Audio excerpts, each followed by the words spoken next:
So I'm just going to talk to you a little bit about my journey from starting on placement to now getting the chance to run BBH as the Executive Creative Director. But before I go into advertising, I was meant to be something else. So this is me playing tennis. This was my second ever lesson. And the start of my youth, I thought I was going to be a professional tennis player. I spent 8 years of my life being on court 3 hours a day. I thought that I was destined to beat Roger Federer one day. But that didn't happen because I decided that probably I wanted to be a skateboarder. So at that time, I moved to Italy. I decided to start skating. That was my whole focus, my whole purpose in life. I got sponsored to skate for a skate company, and I was like, shit, maybe this is it. Maybe I'm destined not to be a tennis player, but to be a skateboarder. I then had a reality check that probably wasn't a career, that I was just avoiding life and skating my way through it. But anyways, luckily this happened. I watched one of the best films of all time, What Women Want. And in that film, not sure you guys have watched it, don't. But it was kind of my first contact with advertising. I started to realize that people just came up with shit for brands, and it was great. And I remember sat at the cinema with my dad, and I turned around. I don't know why I was in the cinema with my dad watching this, but anyways. But we did, and I turned to him and I was like, I want to do that. And so I started to look at how do I get into advertising. Luckily, one of my skater friends was also a designer. He then taught me how to design in between learning how to skate. And then I was like, oh, maybe I should try and do this for a living. There's probably a bit more longevity in being a designer. So I then went, fuck, what do I do now? So I started to look at courses, started to look at ways to get into design and advertising. Went to uni, didn't make it through all of uni because I was still skating. So I quit that, and then I changed my course and went to Falmouth, partly because it was the closest I could get to a beach in the UK. And then that's when I kind of learned about advertising. Came out of advertising and spent a lot of time in here, which is a very depressing building, but it's the library in Holborn. And the reason behind this is once me and my partner at the time, we kind of got into being creatives, we needed to kind of do a book, try to figure out a campaign, trying to then present it to agencies. And we spent weeks and weeks and weeks in this building trying to come up with stuff for brands. And we put a book together, and all of a sudden we went, okay, let's pick the agencies that we want to work for. And we started to look at the best agencies, and there was Widens and Mother, and we had this kind of grand plan that one of them would go, we want you. But then we went to this place, and they gave us a massive reality check and said, you don't get to choose, they choose you. And I was like, all right, cool. So we started from A all the way to Z of every agency that was in London at the time to basically ask if they would give us a placement. So we called everyone we knew, we showed a book, we got lots of creative feedback, we then iterated on that book to try and get to something great, and eventually this place, there you go. This place said yes. Bye. And we got an amazing chance to work with the greats. It was an agency that was absolutely smashing it. I'm not entirely sure why me and my creative partner at the time didn't think that that was a good enough agency, because after we joined, it basically won everything, not because of us. But we were really lucky to have got the opportunity to join BBH. But before I go into advertising, I also had a passion for fashion. Not sure why that rhymed. But yeah, there was something in fashion that I always loved, and I was kind of lucky enough that I fell into an opportunity. Once I was at BBH, there was this creative director called Ash Ghazali. He was an amazing art director, impeccably dressed. And one day he was like, oh, have you heard of this brand called Cloth Surgeon? And I was like, no, tell me about it. So he did, and they were a bespoke streetwear brand. And I was like, sweet, let me kind of pay them a visit. So I did. I met this guy called Rav, and I decided to make this like weird kimono suit tartan thing. So I found myself being a fashion designer. And in the process of making this suit, there was like 3 fittings. So I had an opportunity to bond with this person and talk about their business. And when he was fitting me for the first time, I was like, oh, I work with brands. I've been doing this thing with Beats. I wasn't. But I was just like trying to gas myself up, so he thought, maybe this guy's something. And I like talked to him about who I was and what I was doing, and I'm a creative, and I'm really creative. But he wasn't biting it, and I was like, yeah, fuck it, fine. Luckily, I had 2 more fittings. So on my second fitting, I was like, cool, I'm going to tell him about the projects that I'm working. I told him the brands. He wasn't impressed. Maybe he'll be impressed about the work. He wasn't. But like, I started to like bond with this person. He started to listen, and I was like, cool. Last fitting, and here I went, fuck it, I'm never going to see this person again. I might as well just do something. So I tore his brand apart. So I went, this is all the things I think you're doing wrong. I mean, I was like a year into the industry. I wasn't some sort of like guru, but this was my time. And he paid attention. He was like, oh, all right, cool. And he then gave me the chance to like art direct, and that was the first shoot that we art directed. And then I worked with him for 6, 7 years. And we made clothes for A$AP Rocky and for J. Cole and for Rita Ora and Swiss Beats and Kendrick. So I've always had this pull away from advertising into fashion, and I always went, maybe that's what I'm meant to be doing. But from what you can see so far, I always thought I was meant to be doing something else. So the reason I wanted to build this kind of upfront bit is the journey into this industry. It's a minefield, and that's why it's wonderful. And everything that I learned in any of those spaces, I use in my job today. So as a skateboarder, a huge part of that is finding joy in never landing anything. And in this job, we come up with so many ideas that never make it. You have to have joy in the process. As a tennis player, you go into that sport, or any sport by that matter, thinking you're going to be great, because if you're not, then don't do it. And I think you have to approach this job with confidence that you have something special. And clothes, I just think I look amazing when I show up to work. No, in terms of fashion, it's like so much of that is about bringing culture into the work, and it's finding references. So what now? So now I can talk about placement to ECD. I'm a BBH, I got the opportunity, and when I was thinking about putting this talk together, I didn't want to just come up here and tell you how wonderful my journey has been, but I wanted to kind of leave you with something that gave you a sense of how you should approach yours. So I think that in advertising, you have to be famous 3 times. And I think the reason I wanted to start with that is, I remember coming into the industry and wanting to make that piece of work that everyone in the world talked about. And that's super daunting. So how do you approach it in a way that is more manageable? And I think the first thing is you've got to be famous in your agency. So you'll get an opportunity to walk through the doors of somewhere, and your first job is, how do you make a name that everyone's talking about? Forget about the industry, forget about people. There is a part of you being able to land how you are as a creative and what you're bringing to that place. Mine was this.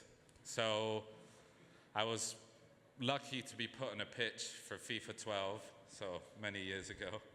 And I was in a room with like all of the top of that agency. So CEOs, CCOs, ECDs, creative directors, there was like 20 people that had been doing this job for 15, 20 years. And there was me having done that job for 15, 20 minutes. And when I presented some work, I presented this kind of like weird, digi portal thing. And I remember the day where I read it out loud, and I didn't have the courage to look up. And then I looked up, and the whole table was looking at me. And I was like, oh, okay. And from that day on, they kind of knew who I was and how I used to think about stuff. Which led me to make, by the way, I'm going to show some work. It's not just going to be me talking about stuff. But I wanted to show the first bit of work that then kind of asserted the type of thinking that I brought to BBH. And bear in mind, 15 years ago, this was a super traditional, lots of TV ads, lots of posters. So at the time, this was very different. Weetabix is a well-loved British cereal brand and has been for generations. Despite this, it doesn't seem to make its way onto the breakfast table nearly as often as it should. To tackle this problem, we created an iOS game that lets kids embark on a quest with Weetakid.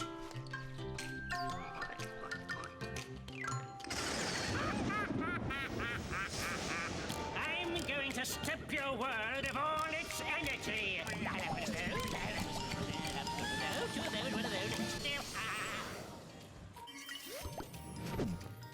I'm James Bartholomew Excelsior, the first, but you can call me Nibbles. Like any child, Weetakid needs enough energy for a full day of adventure. So in order to stand a chance of success, kids had to feed their character breakfast every morning. To do this, players were prompted to hold their device up to the back of the Weetabix box, and that meant getting it out of the cupboard. What followed was an augmented reality experience that rewarded players with unique special powers when they charged their character, enabling a meaningful and seamless link between the game and pack. Every element of the game was paid its dues, from gameplay that engaged both kids' and adults' imaginations, to the nibble mark on the AR code, and even nods to internet memes. This idea not only made sure that the interaction with the Weetabix box became a daily one, but brought kids closer to the brand and its promise that Weetabix is fuel for even the biggest of days.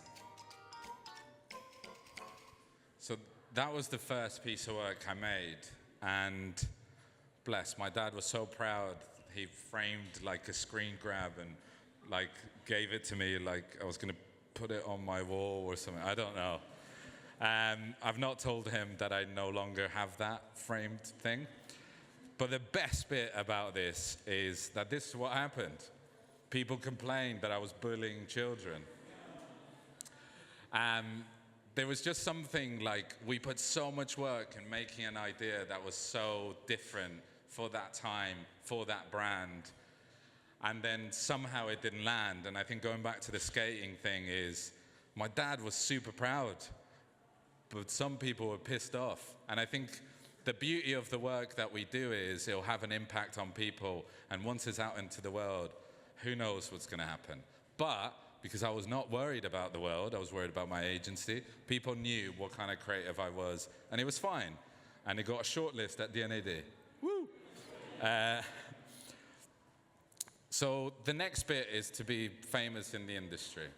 And I think this is the time that you kind of make that iconic piece of work that starts to put you amongst the greats in the industry in terms of it wins some stuff, people talk about it, and that piece for me was this. All girls love heroes, fact. And all girls love guys that have been to space, also fact. I'm NASA Colonel Randolph J. Bowen. In 30 years service, I've never been to space, not that it bothers me in the slightest, but this year, Axe launched a fragrance called Apollo and gave guys the opportunity to become real astronauts, just so they could seduce the girls upon their return to Earth. Guys joined the Axe Apollo Space Academy, a global competition where the winners get hurled into orbit in a Space XC rocket. I've seen these, very powerful. These guys are gonna shit their pants. The promise, to leave a man, come back a hero. Axe launched the campaign with an old friend of mine. Good afternoon, everyone. I'm Buzz Aldrin. Then used other channels to spread the word that Nothing beats an astronaut, ever. The film's racked up over 10 million views online, and this Super Bowl spot generated over 100,000 entries within the first few hours. They were supported by print, poster, PR, and digital ideas, all encouraging guys to sign up to a hub site. It wasn't long before Axe had millions of guys from 88 countries competing against each other. I'm going to move it on, because otherwise I'll run out of time. I've got so much more to say. Probably a piece of work that we can't do today, because this is quite sexist, but we'll move on past that. But it was a piece of work that kind of cemented in terms of it won loads of Cannes, it won stuff at D&AD, people talked about it, it was a big kind of thing. So now people in the industry knew who I was as a creative, and I took an intermission. So I went to a company called RGA. I didn't like it there, they didn't like me. It was a year and a half of what I call a gap year, but we move on. But then I came back to BBH because I had unfinished business. And I think this was the first piece of work that really demonstrated what I was like as a creative. It was the first time that I basically didn't have any creative directors. It was the first time that an edit hadn't been changed. Everything got approved. It was a brief that no one wanted to do. So there was this big £2 million spot that they were doing. And there was this thing on the side that I kind of wrote. So it went under the radar, and it was probably the best thing that happened in my career. This one, I'll play it on full, because hopefully it's slightly more progressive.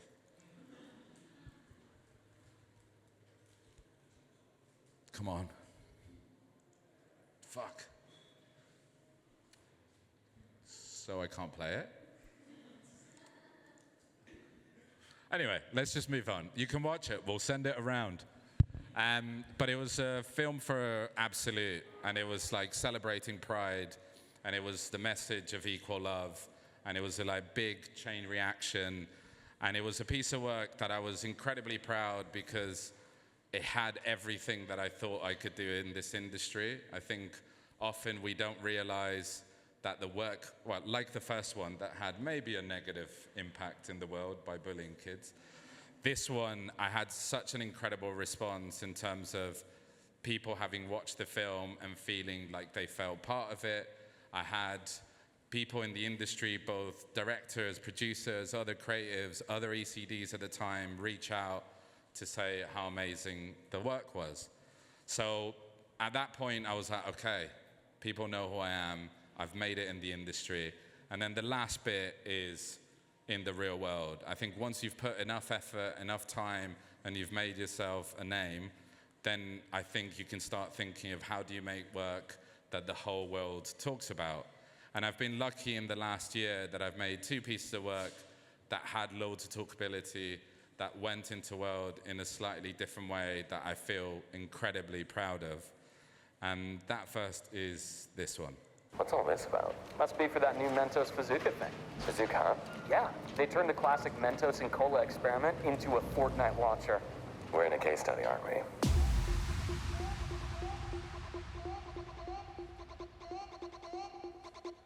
Funny thing happens when you mix Mentos with Diet Coke. Now imagine that times a million.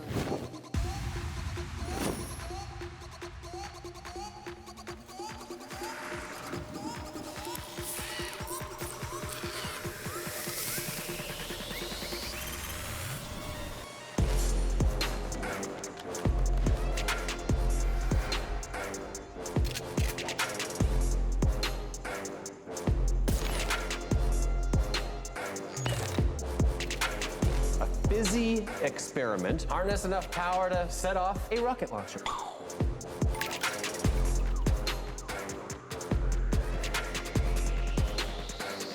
Mentos Bazooka, this is what I want. Yo, the Mentos Bazooka's OP! Mentos Bazooka, you Spray it, spray it, spray it. Bazooka!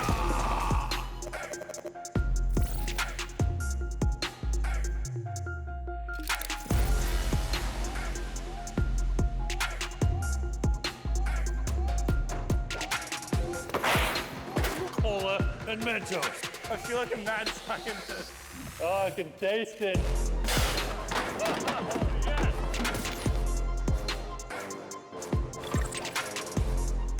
Mentos Bazooka. Fizuka! Fizukę! Fizuka! A to z Fizuka! Mentos Fizuku, absolutnie crazy.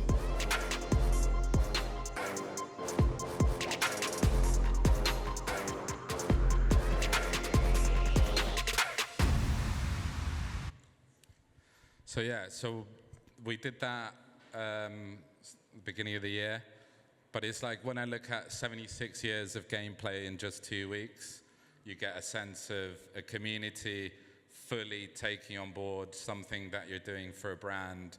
It was the type of work that I heard like kids talking about it and having played with it. It wasn't work that just the industry was engaging with. It was work that, let's call real normal people actually had interactions with. And the last bit that I'm going to show is this one.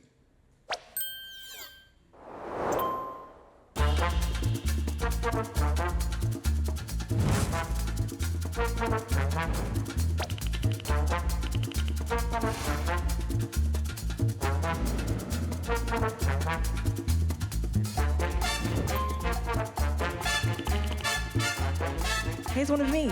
And me. Me too. This was me last year.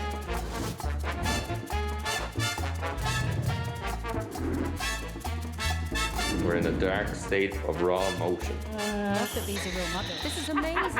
Beautiful kids. Give that woman a burger. You on Burger King?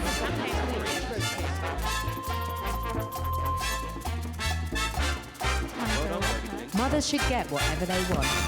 I'm sorry, but this is disgusting. Feel seen. Thank you, Burger King. Burger, really? Stunning lady. This isn't what mothers This should is be what real motherhood It looks is. like. So many levels. Love this so Feel much. seen. Stunning lady. I've never seen it. Okay, Mr. Gibb.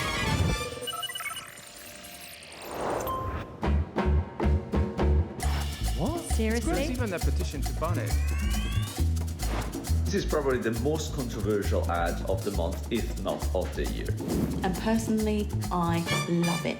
And the comments are ridiculous. They're tearing these women down. We never get to see this in advertising. You know what? I give birth in less than a few weeks and I'm going to have a Burger King. Another thing that mothers are being judged for. Let the woman eat her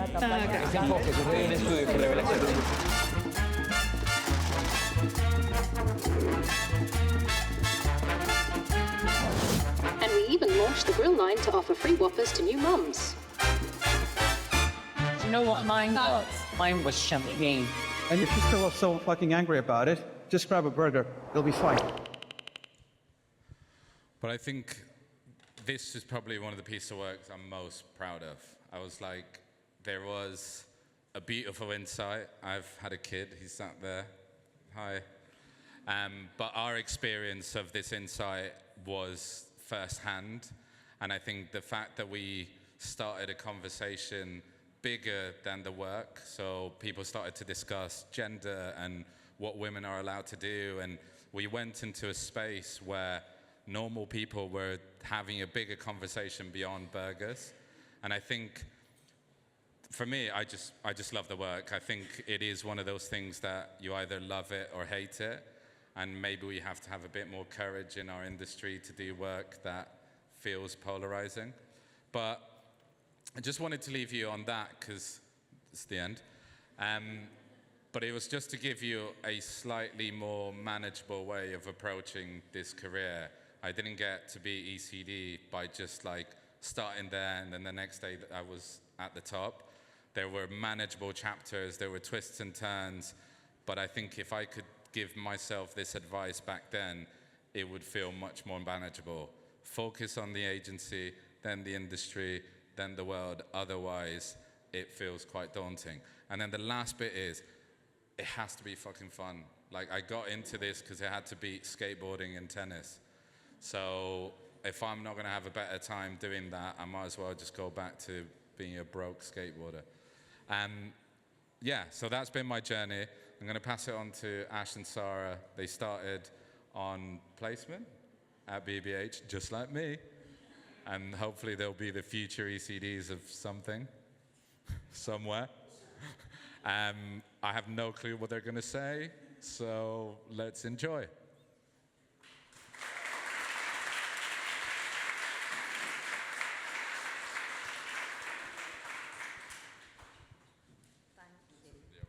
Thank you. Oh my God, that's so weird.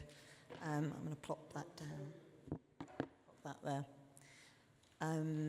Okay, so who am I? Very big question. I am Sara. And I'm Ash. There we go. But I think it's a bigger thing of like trying to figure out who you are is quite a huge, daunting thing. And both Ash and I were both the kids of immigrants. I'm Iranian. Ash is Filipino. And there is only one thing, well, not one, there's three things. That's it. You are supposed to be a doctor, a lawyer, or an engineer. Those are the three prescribed career paths for you. As you can tell, I didn't become any of those things. However, I was on my way to being a lawyer. I worked at Amnesty International for quite a while as a campaigner, securing the release of political prisoners. I worked on getting the arms trade treaty signed in, but I really enjoyed the really mischievous ways that you can get people to do stuff that you want them to do. So I would ruin the Minister of Interior's day by jamming his fax machine, by getting thousands upon thousands of petitions signed and sent there. And then I realized actually all the creative ways that we can get people to give a fuck is actually the right way to do things. And it was all given to ad agencies, and this was one of them. And I was like, why am I not allowed to do this? This was an incredible piece of work, which was, at the bottom, if you can't read it, it says this was Dave Spence's last meal. Executed in 1997, presumed innocent since 2000. I think this was like one of those big pivotal pieces of work where I'm like, why is it going to an ad agency? I'm creative enough to do that myself. So then I was like, okay, maybe I'll go into ads. Ash, however. Yeah, mine was totally by accident. I didn't even know what I was doing. If you go to the next slide, I was working in a coffee shop. And I was like, I can't do this forever. Really can't. So I thought, you know, I'll be a journalist. And then after talking to some people, they were like, oh, you get your start as a copy boy. I still don't know what that is because I typed it into Google and it said, what is a copywriter? I was like, all right, what's that? Looked it up. Didn't even know this was a job. I didn't know anyone that knew anyone that was in advertising, totally by mistake. And then I was reading books, and then it all suggested something called Watford advertising course. I was like, why is this even a thing? What the fuck's in Watford? And then that's where we met this man, Tony Cullingham. He ran the course for like 35 years. And he taught us a lot. But we're going to tell you the three best bits of advice that he gave us that should help you when you get placements and get into a job. Yep. First one, it's really simple, just be nice. Yeah. It's not hard. It's not hard, but it is, you know, people do forget that. And, and the thing is about like design and all of the creative industries is that everyone knows each other. So if you act on a mad one, someone else is going to hear about it, and then it'll get back, and it doesn't help you. Yeah, because I think think about it this way. People do things for people they like. So the more likable you are, the more you try and do things for other people, the more they want to go out their way to help you. We've hustled so much when we've been in agencies. We're like, hey, we've got this idea. Do you want to do this thing? And because we've just made such great friends with them, they've been like, do you know what? I've got a ton on, but fuck it, I'll come and do this. Yeah, you don't want to be the team that's like, oh, don't look at my work. No. You want to be sharing and talking about ideas and being free and open, and that's how you all help each other get better and jobs. So it's not just being nice to your creative partner, be nice to absolutely everybody. It works out. Next. Yeah, cover paper. I mean, if you go to the next slide. This is the sort of thing you should be doing. Like, if you stop at the first idea and then like deck it up and mac it up, and you just lose time. How do you know that that's the good idea if you haven't done that with your ideas? This is a genuine photograph of a crit. So this line is everything you see that we've done, just again and again and again. The more you push, the more you delve into insights, the more things that you find that are different that no one else could have thought of. If you stop at the beginning, you're going to have the same work, the same thinking. You're just going to scratch the surface. Ask why, where, when, what if I did it this way? Think about it like, what would, I don't know, like Bugs Bunny do for this answer? Just be mad with your thinking and be, like, interrogate and have fun with it. It also helps when you can do this. If you present you say like you've been working on one idea for ages, and then you present it and it gets absolutely slaughtered, you've got backups if you've done a lot of the work. That's true. It's how we beat, like, when we went to BBH on placement, there were 8 other teams all on placement, and a lot of them were from another competing school, and they'd go in with like 2 or 3 ideas. Ash and I would go in like 20. Sometimes we'd go at the weekend and we'd put a massive stack of paper and we'd work on it, squirrel away. Even if we weren't allowed on the brief, we'd steal the brief. You're not supposed to, but we stole it anyway. Steal it, whack it on tables, and that's how we got like our name known in the agency. People were like, give it to Ash and Sara. Even if they couldn't, we just do it anyway. And you know, it's better to ask for forgiveness than ask for permission. Like, that's a big thing off the back of that. Yes. And then? Even though seeing that amount of paper, you should just be having fun. I mean, this goes without saying, but you can see people having fun in their work. Like, you can just always see it. You can see when someone's having a laugh, or, you know, the amount of ideas we've presented where it just started with, that's funny, innit? That's funny, let's just present that. Exactly. It works all the time. Because it boils down to this. The more fun you're having coming up with the ideas, the more fun it will be on the other end of it. So we did an ad recently for Supercell.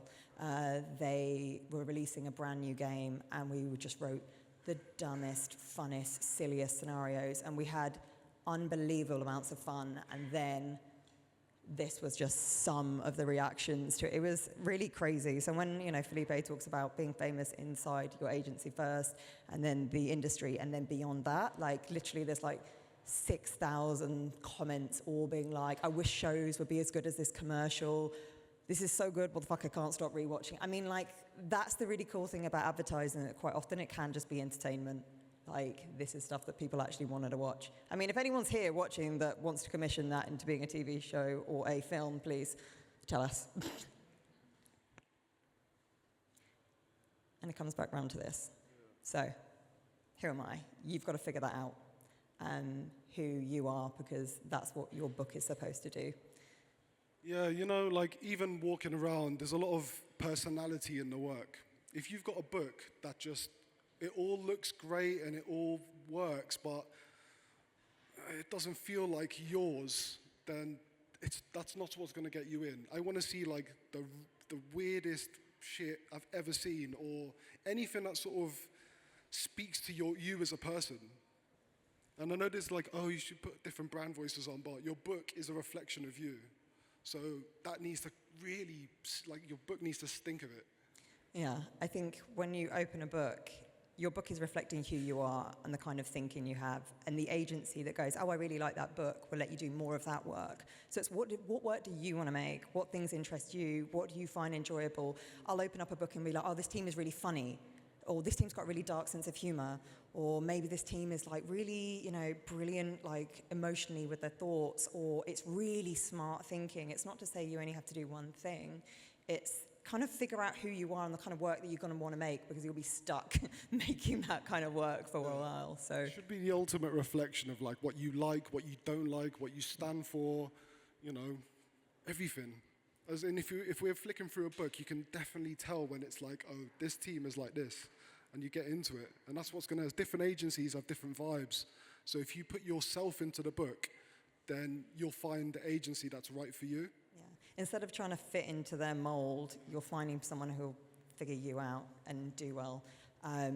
You just need to think about it in that way, and that's the kind of work that you want to make. So, to the point, here are some things that we've seen recently that we really like. I think this is incredible. This was from a team, and this was selling Tempest school photos. Big problem. Nobody buys school photos anymore. So this is remember them at their best. And this is Eva, 34, pyramid scheme influencer. You're like, it's such a brilliant thought, and it's so dark. And I'm like, this is the point. When I look at your work, I need to go, fuck, I wish I thought of that. I want to be jealous of you. I don't want to see ideas that are right. I don't want to see things that I could go, yeah, that'd run. That stuff is boring. Like, I'm going to let you into a secret. I mainly hate advertising. I think a lot of advertising sucks. So if you're putting stuff like this, I'm like, I want to get to know that team, and I want them to be able to make work like that, and great people will find a way of making that work happen. You know, it tells you they're cheeky, and they've just got a cynical sense of view of things. You know, it's funny. Exactly. Then this one. Yeah, this was another team, and there's so many ways to sell plasters. Yeah, you cut yourself, you put a plaster on. but they've come up with this idea that it's an accessory for attention seekers, and then art directed it like this. And if you met them, this is their vibe, and that's what it screams out in their book. Yeah. It's fun, it's playful, and if you think about plasters are a really boring thing, like it's not the most exciting stuff, but there's really great opportunities because it's such an emotional thing. There's so many things that if you just ask yourself some questions, you'll get some great stuff. I also like how big a deal he's making. Look at him. This is great.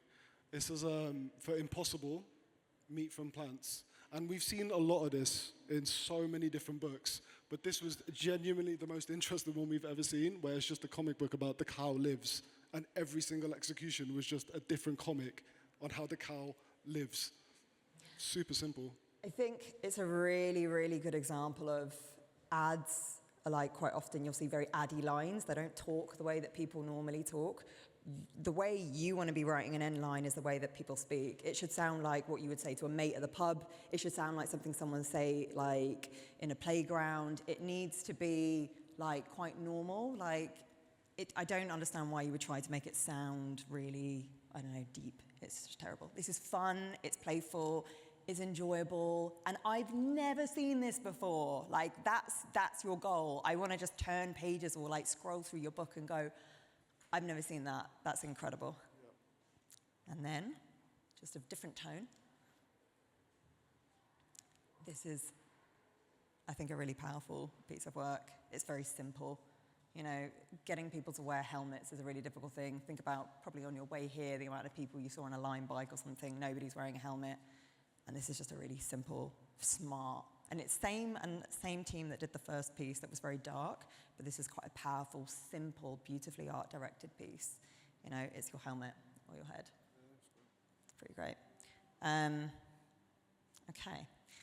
We debated about whether to show this, but fundamentally, I think the important thing is you just need to be having fun at all times. Like, we're going to let you into a secret. When you get into an ad agency, you're going to have to keep working. You're going to keep working hard. So you've got to find like levity and playfulness where you can. This is just Ash and I on a daily basis. This is us clapping our idea. We thought it was a really good idea, so we were just like clapping ourselves. And then poor Charlie is joining in with us over here. It's the dumbest thing. He's fed up, but we're still having fun. So that never stops, and I think that's a really important thing that you just carry on enjoying yourself, doing ideas that you think are fun and dumb, and never losing that. I mean, even Nils, when we worked at Uncommon, said when he'd put us on a brief, he'd say, I can't wait to see what wrong ideas you come up with. And he meant that in the nicest way possible, because he knows what he'll expect from certain teams, but he had no idea what we would bring to the table each time. I know, honestly, this advice seems like it goes without saying, but people do forget. And I keep banging on about it, but your book is you. Like, you're going to have ideas that might have been done before. You're going to have, you know, executions that look sort of similar to anything else, but you are the most original thing about your book.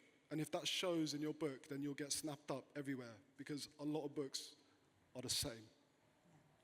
Yeah, they're not just buying the book, they're buying you. Yeah. They're buying your taste, your perspective, how you see the world, what world you want to live in. So it's really important that you do that. And clap with your feet, obviously. But we just want to end on this one little note. This is the barn. This is exactly kind of where we started, and we think it's an amazing place. And quite a few people had done degrees in other things and then ended up going, actually, I really need to learn the basics and go back and just have this insane boot camp. And we couldn't recommend it more. So if anybody wants to go in the barn, I think you should. And you will get mentored by us, so that's a bonus. Or that's the worst thing you've ever heard, so I don't know which way. But I think that's everything. That's it, yeah. Thank you.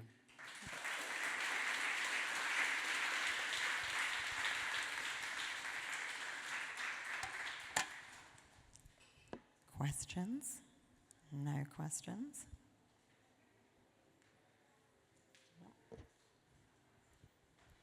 I don't do well with microphones. Hello. Yeah. Should we sit down? Sit down. Hi, I've got a question for all of you, really. All of your work kind of, it's different in like the best way. How did you kind of develop the confidence to push that and just not care about like it being into the industry or commercial standards, like or expectations, I guess? If that makes sense. I think the easiest way to look at it is, I think insight trumps everything. So I don't think we approach the work through the lens of this is going to be cool. I think we always approach the work through the lens of fuck me, this is so true. And I think that's why I wanted to show the Burger King thing, because I think the way the work manifested itself in the end had, and I think to Ash's point, a lot of me and my personality and the teams that worked on it, but at the heart of it, there was an insight. And I think once you get an insight that's universally true, or is true for the people you're talking to, then you kind of have safety in that, and then you can go wild and do whatever the fuck you want. And then hopefully it lands. Just one point on that is, I'm going to reiterate, insight is absolutely the most important thing. Insight makes something timeless. Quite often where you see creative failing is when people try to do something that feels really contemporary or current, or just something that's going on in the world right now. It means that your work's going to date. If you do things based on real human insight and truth, it lands everywhere.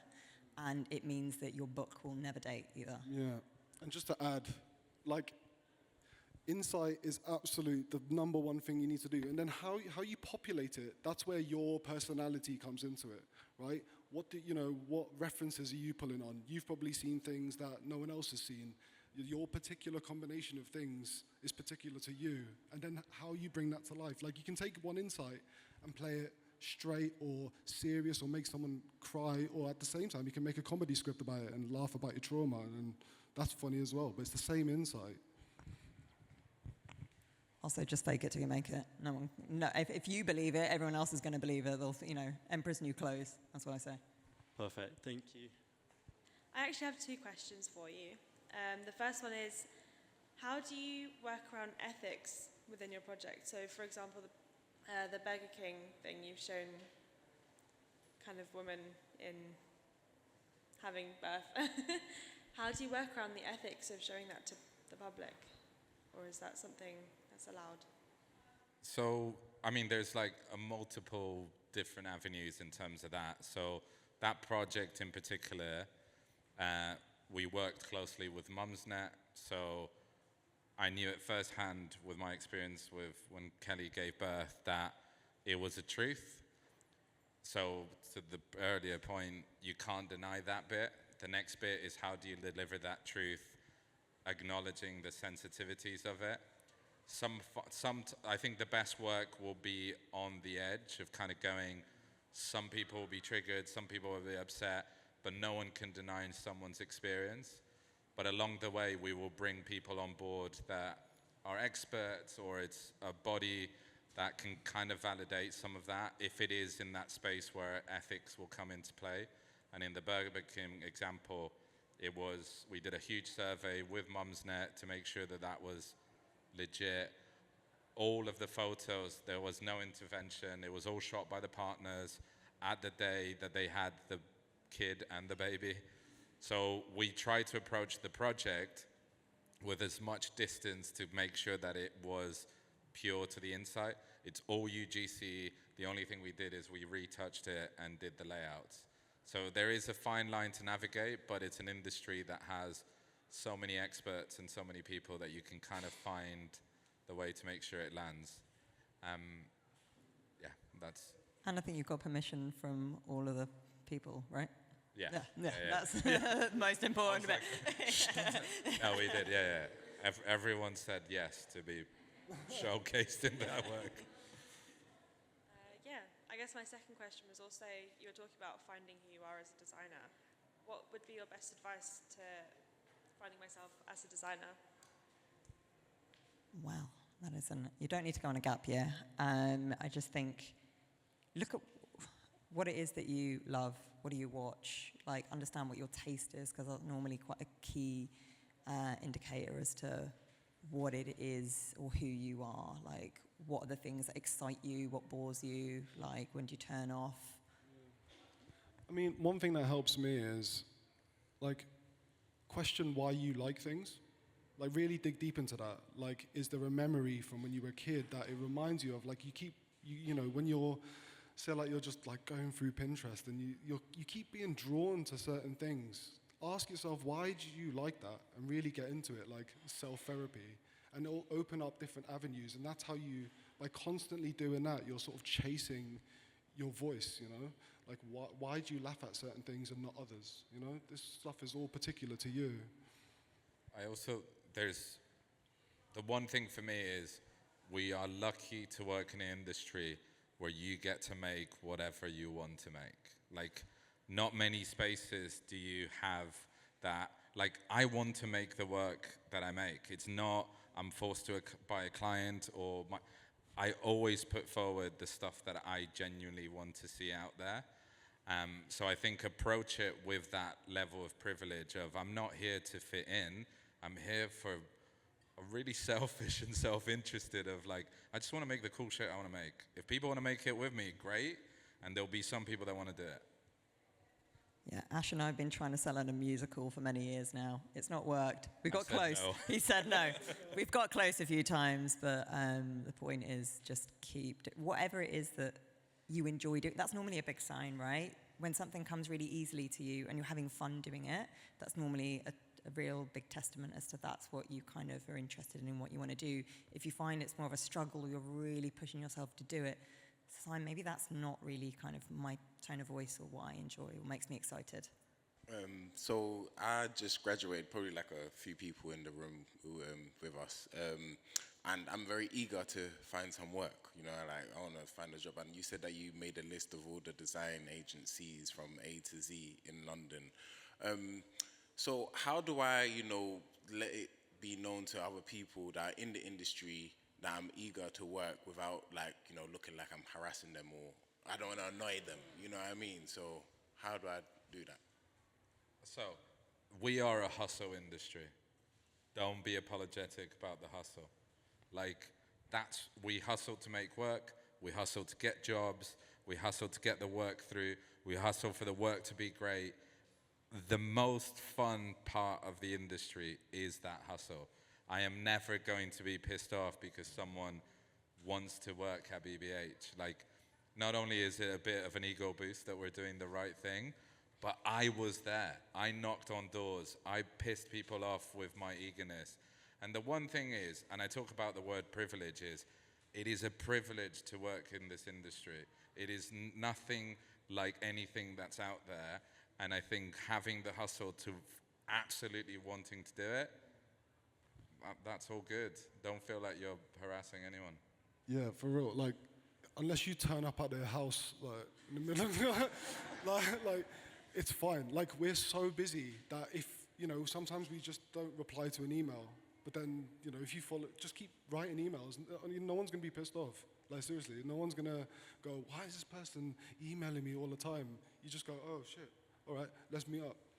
Yeah, it comes back to that point of just be nice. Like, if you're nice, like, there's teams where we've not managed to get them into places that we're at, but we love them so much and we love them as people. And they're like, we need to get these people in. So we'll be like, hey, speaking to friends, be like, we've got this team with these people that we really love and we think they're amazing and we actually think they do really well in your agency. And we try to hustle to get people into places. Genuinely, just bang on doors, send emails. Nobody gets upset, exactly like Ash is saying. Yeah. It's just people forget that. And once you're inside, carry on hustling. Like, that's exactly what even like take the edge off, like, oh, can we meet up for a coffee, like near your work or something, and to get into it that way, or, you know, kind of have a crit. You've got three things there. Can we go for a drink after work? Can we go for a coffee? Can we go for a book crit? Can we have a book crit? And then you can sort of just play off the three and keep going round. And if they said, oh, too busy for that, just go, oh, how about that coffee then? And just keep circling it. Also, one thing is, and I have it now, and I remember doing it as well, is you don't have to go to like the top to get in. Like, there is, when I realized I was harassing CCOs and ECDs, and now that I'm in that job, I genuinely don't know what I'm doing day to day unless someone tells me where to go and what to look at. I've got no clue. So there is ways of talking to teams that have just started, creative directors that have just started, to be able to find your way into, because we are a meritocratic industry and we will always champion talent. So I don't care how someone comes up to me and goes, you got to look at this person and look at their work. Sometimes we go about it, I'm going to go up there because they make decisions. I hardly ever make decisions. Thank you. Hi, thank you for a great presentation. I was curious though, I wanted to talk about, I think probably might be at the back of a lot of people's mind, the boogeyman. I don't know if you know about the boogeyman, the emergence of AI and seeing how that's going to affect the industry, and how you guys are, obviously you guys are in the front line now. What is your intent to combat that? And also, and what does it, how would the people trying to get in the industry, what hope do they have? More like, I don't know if it makes any sense. Yeah. Obviously, I've had this chat many a times. Yes. There's a couple of things. So, number one, we are always going to be a relationship business. Like, I have always made my best work with people I like, that are nice, and I don't think I would ever feel something for AI, but I don't know. Maybe in a few years' time, I am in love with some AI, I don't know. But I think in a relationship business, I don't think we can take that away. The other thing is, I think AI will get us to the first idea quicker, but to Ash's point in terms of iterating and iterating, like I think back in the day when I started, there was this sentence which is, just get the shit work out of the way first. And we always kind of had that built into the time, which is like, just let's get loads of ads that are average, and eventually you get to great. I think we will be using AI to get to great quicker, not to replace what we do. And then the last bit is just like, I am hoping that the ethics and the value of people will come into play, where we will be making decisions of, do I want to work with them, be around them, versus it's 10% cheaper. So we're willing to pay a higher price for shit we give a fuck. So hopefully it's people. Hi, I wanted to ask, how do we not burn out in the hustle for the first ever job when we don't see the results right away about any offers or any positions or efforts to show the portfolio? I think it all goes back to you have to enjoy the process. And I think that's what I was saying back to the skateboarding analogy is, if anyone's ever tried to skate, it's hell, it's not fun, because you fall, you hurt yourself, you barely land anything. And I fucking loved it. And I think you need to have, I think burnout happens when you're being forced to do something at a pace and you don't enjoy it. Like, I just loved coming up with work and showing my work to people.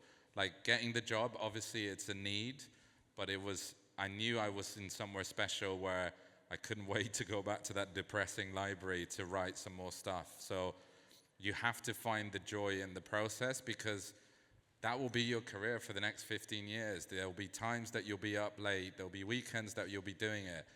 But I know it's gonna sound like a cliche, and I'm gonna say it anyways, I don't feel like I've worked a day in my life. And I think, again, privilege, it is a special industry. So don't burn out because you're having fun. Also, allow yourself to get it wrong. Like, especially in your position, you don't have to be like where he is, you know? Allow yourself the chance to just like get it wrong and just learn. As long as you're excited and enthusiastic, it'll take you a long way. So like, a little hiccup here and there, or even if it gets really draining, just go, this is all right, this is part of the process, you know? You're not gonna get it right first time ever, or get it, just get a job like that. Some people do, and that's great, but, I didn't, Sara didn't. You just like, we're talking about getting the right answer or getting to the right thing as well, is that like Ash is saying, your job isn't to get to the right answer. That's what your like creative directors and stuff are there to do, is to help you get to the right stuff. So like take some of that pressure off. I think a lot of the time we put a lot of that pressure on ourselves and just go, it doesn't matter. Just like care a little less and you'll find the work gets better. It's true. Again, it's just the tiny seed of an idea. If you throw it around, like there's a term in improv which is yes and, which is like you go yes and you just build it and you have fun with it and it snowballs into something really amazing and really cool, and that's ideally what you want to be doing. It's easier said than done, I get it, but just try to do it that way. Yeah, thanks a lot. I love the improv reference. Hello. I haven't been to university, so I haven't come across people to work with and explore advertising in a really structured way like that. But over the last 3 years, I've hit every art form hard outside of my day job, which is government communication service. And through that, I've got so much excitement about transferring all this creative energy that I've built up in improv, in dance, in freestyle rap, in all these different areas. What advice would you have for someone like me who's, I'm in a job, in a completely different industry, and first step, I need to meet people to work with and to experiment with so that I can make the book that you're talking about? Hopefully that's a all right question. Yeah, apply for the barn. Like, it's not to just sell it, but it's the only, advertising course that pays you to be on it. And, for a lot of people, you can, leave your job and be paid if you get onto the course to learn how to do advertising. I don't know what it is like for other sectors of commercial creativity, but that's a real option with BBH. Yeah, I also think in terms of finding partners, I know that there's, I think maybe NABS does something as well. I think there's also, on LinkedIn, there's some WhatsApp groups that you can get involved in to try and do it. If you, in the meantime, I think there's a great book called The Advertising Concept Book. It's a Bible. It's so good. It breaks down exactly what you need to do. It's about quick, simple, smart thinking. It's really helpful. Anything else? Okay, I think we're out of time. Thank you, everyone. Thank you. Thanks.